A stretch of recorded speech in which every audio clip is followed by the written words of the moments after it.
Alam mo ba, mayroong isang babae gumagawa ng sabon na yar sa dugo ng tao. Oo, tama ang dinig mo. Gawa ito sa dugo ng tao at ang kanyang biktima ay ang mga babaeng byuda o walang asawa. Pero bakit niya ito ginagawa? Siya ay si Leonarda, isang Italyana. O kilala sa tawag, psychopath killer, ng Italy dahil sa paglalarawan nito kung paano niya pinatay ang kanyang mga biktima. At ito dahil lamang niya sa isang hula. Ito ay alang-alang sa kanyang paborito niyang anak na si Giuseppe na nanganganib daw ang buhay.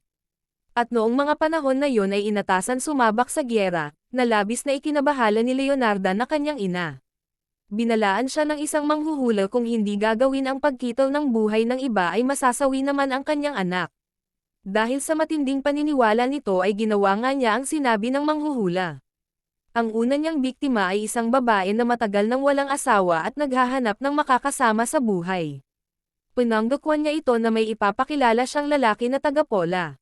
Ang bilin lamang niya rito ay mag-iwan ng sulat kung sakali man siya'y hanapin. Bago ang paglipad ng kanyang biktima sa Pola, sa bahay niya ito pinatuloy. At ang gabing yon na pala ang huling sandali ng buhay ng kanyang unang biktima. Pinainom niya ito ng alak na may pampatulog. At saka na niya ginawa ang kanyang malagim na plano. Pinalakol niya ito hanggang sa walan na ito ng hininga. Pinagpira-piraso niya ito at itinago sa kanyang aparador. Ang ikalawa naman niyang biktima ay isang babaeng naghahanap ng trabaho. Gaya ng ginawa niya sa unang biktima, pinanggakuan niya itong bibigyan ng trabaho. Pinag-iwan niya rin ito ng sulat. Ngunit ito na rin pala ang huli niyang sandali. Sa ikatlo niyang biktima, ganon din ang kanyang ginawa katulad sa una at ikalawa niyang biktima. Ngunit, habang nawawala ito ay may nakakita pala rito na pumasok ito sa bahay ni Leonarda, ito ay ang pamangkin ng biktima. Kaya't agad na pinagbigay alam iyon sa mga otoridad at inibistigahan. At doon na nga napag-alaman at nakita ang mga labi ng mga nawawalang katawan ng biktima. Alam nyo ba kung ano ang sinabi ni Leonarda habang siya nasa korte? Nilagay ko sa isang palayok ang bawat piraso at hinaluan ng caustic soda para maging sabon. Hahaluan ko ito hanggang tumigas at ang natitirang dumi ay itatapon ko sa septic tank.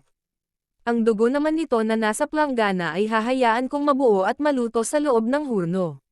Lalagyan ko naman ito ng harina, asukal, tsokolate, gatas at itlog, samahan mo pa ng margarine para magsama-sama ang bawat sangkap. Marami akong nagagawang masasarap na tea cakes at inihahanda ko sa mga babae naming bisita.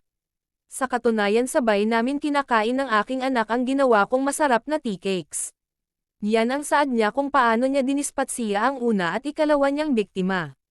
Gaya ng ginawa ko sa dalawa, ganoon din ang sinapit niya, tinitukoy niya rito ang ikatlo niyang biktima. Nakakatuwang isipin na ang kanyang katawan ay maraming taba at kulay puti ito para maging isang perpektong sabon na ginawa ko. Dinagdagan ko rin ito ng isang bote ng pabango kaya't ang kinalabasan nito ay isang creamy soup. Hindi naman kami madamo kaya ang iba ay binibigay pa namin sa mga kapitbahay at kakilala. Ang gawa naman sa kanya na cakes ay napakasarap din dahil napakatamis ng babaeng iyon.